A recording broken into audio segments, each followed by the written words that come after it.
Try ko magbayad sa Go Manila app. Hanggang ngayon po, checking pa po. Okay. Bakit po kaya, sir? Hindi pa siya accurate eh.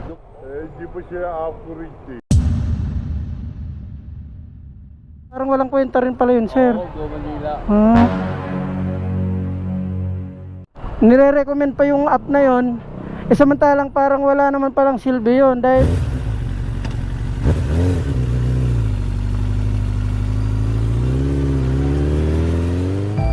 nakaraang buwan nga ay nahuli ako dito sa Maynila sa violation na DTS o disregarding traffic light, at makailang araw nga ay pinost ko na tong ticket ko para magtanong dahil wala talaga akong idea kung paano magbayad gamit ang Go Manila apps. At meron ngang mga nag-comment dito sa post ko, meron mga nagtatanong at meron ding mga nagsasuggest. At para naman sa mga hindi pa alam kung paano ang proseso ng pagbabayad ngayon gamit ang Go Manila app, gumawa ako ng video para mas makatulong at magkaroon din kayo ng idea kung paano na yung proseso ng pagbabayad ng mga violation. Kaya panoorin hanggang dulo para maintindihan at may matutunan. Punta tayo ngayon dito sa City Hall para bayaran yung ticket natin. Last month pa nahuli tayo. Pwede daw bayaran online.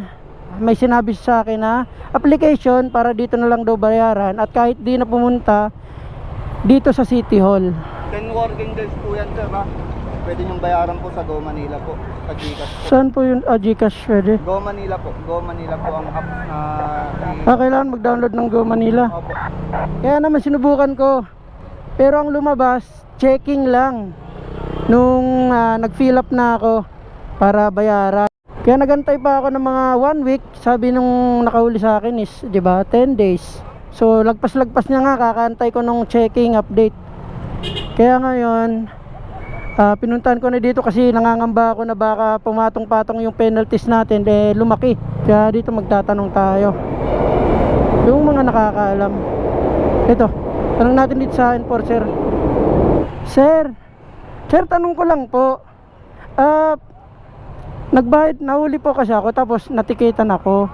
Tapos nag-try ko magbayad sa Go Manila app. Hanggang ngayon po, checking pa po. Okay. Bakit po kaya, sir?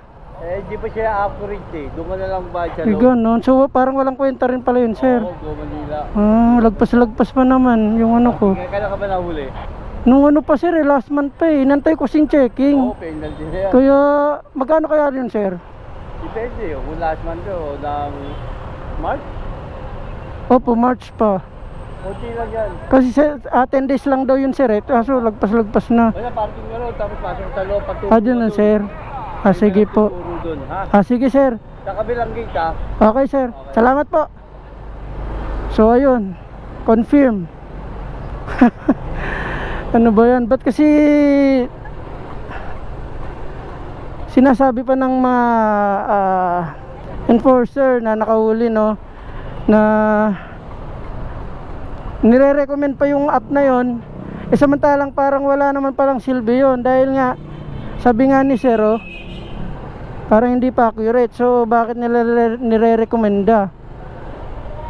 Diba, sayang lang yung nagkaroon pa tayo ng penalty. Di sana diniretso ko na dito. Dito na nga ako sa loob at dala ko na yung ticket para bayaran at para makabawas na rin sa aking problema. First time ko nga lang to na magbabayad gamit ang Go Manila apps. So wala nga akong idea dito kung paano magbayad at paano yung proseso. Napaisip nga ako dun sa sinabi ni sir na hindi pa accurate. Kaya tuloy naguluhan ako kung paano na ba ang proseso nito. Kasi dati naman nung nahuli ako, dumiretso agad ako dito. Nagpa-xerox lang ng mga kailangan at pumila at nagantay para matawag ang pangalan. Kaya naman ngayon wala talaga akong idea kung paano ba ang pagbabayad ngayon gamit ang Go Manila app. Mas okay nga ba to? Mas kailangan? O mas kailangan na talagang dumiretso dito? Sa pangalawang pagkakataon, ngayon lang to nangyari sa akin na nahuli ako at lumagpas ako ng 10 working days. Kaya wala talaga akong idea kung magkano yung penalty na babayaran ko. At dito na nga ako sa tapat ng cashier para magbayad. Napansin ko lang na kaunti lang ang pila at nag-aantay. At meron din ditong 3 machine. Yan pala yung sinasabi nila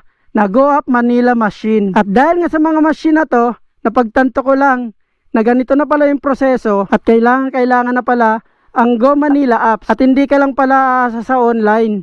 Kailangan din palang pumunta dito para i-verify at kunin yung reference number para gagamitin mo para makapag-access ka gamit ang Go Manila app. At magkakaroon ka ng QR code at yun ang gagamitin mo sa sensor nitong machine para dun ka na mismo magbabayad, maghuhulog ng pera at dun din lalabas yung resibo. At ayun, mate, hindi ka na mag-aantay ng napakahabang pila. So ayun nga,